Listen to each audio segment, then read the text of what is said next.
जैसा करोगे वैसा भरोगे। बहुत समय पहले की बात है। एक छोटे से गांव में ना एक किसान बेकर रहते थे। दोनों में आपस में लेन देन का संबंध था। अब किसान रोज सुबह बेकर को 1 सेर मक्खन बेचता था और बदले में बेकर किसान को 1 सेर ब्रेड देता। ये सौदा बिना किसी पैसे के आपसी विश्वास और ईमानदारी के आधार पर चलता था। एक दिन बेकर के मन में शक पैदा हुआ। उसने सोचा, कहीं ये किसान मुझे पूरा 1 सेर मक्खन तो नहीं दे रहा। मुझे इसकी जांच करनी चाहिए। अगले दिन जब किसान मक्खन लेकर आया तो बेकर ने उसे अपने घर में तोला। जब उसने देखा कि मक्खन पूरा 1 सेर नहीं है तो वो बहुत नाराज़ हुआ। गुस्से में आकर बेकर किसान को गांव की अदालत में ले गया और उस पर आरोप लगाया कि वो कम तोलकर मक्खन दे रहा है और धोखा कर रहा है।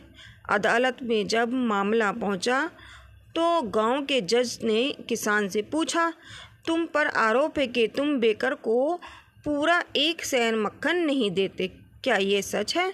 तो किसान ने बड़ी सरलता से उत्तर दिया, हुजूर, मैं एक सीधा साधा किसान हूँ, तोलने की बहुत समझ नहीं है और मेरे पास कोई बाट या तोलने का कोई वजन बांधार कुछ भी नहीं है। जज ने आश्चर्य से पूछा, तो फिर तुम मक्खन कैसे तोलते होगे? अगर तुम्हारे पास बाट नहीं है तो तुम सही मात्रा में कैसे तय करते हो? किसान ने मुस्कुराते हुए जवाब दिया, हुजूर, मैं तो बहुत पहले से इस बेकर से 1 सेर ब्रेड खरीदता हूँ। हर दिन सुबह जब ये मुझे 1 सेर ब्रेड देता है तो मैं उसी ब्रेड को तराजू के एक पल्लड़े में रखता हूँ और उतना ही मक्खन दूसरे पल्लड़े में भी तोल कर दे देता हूँ। फिर किसान ने आगे कहा, अगर इसमें कोई गलती है तो वो मेरी नहीं बल्कि उस ब्रेड में है जो ये मुझे देता है। मैं तो वही मक्खन देता हूँ जितनी ब्रेड इसकी तरफ से आती है। सुनकर अदालत में सब चुप होकर बेकर की आंखें नीचे झुक गईं। जज ने निर्णय दिया कि गलती किसान की नहीं है बल्कि बेकर की है, जो खुद ही कम तोलकर ब्रेड देता था। जो उसने दिया वही उसे लौटा दिया।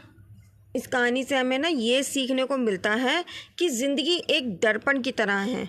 हम जो दूसरों को देते हैं वही किसी न किसी रूप में हमारे पास वापस लौटता है।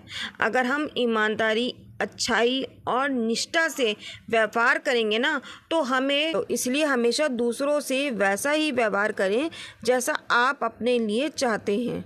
ये दुनिया कर्मों का हिसाब बहुत सटीक रखती है।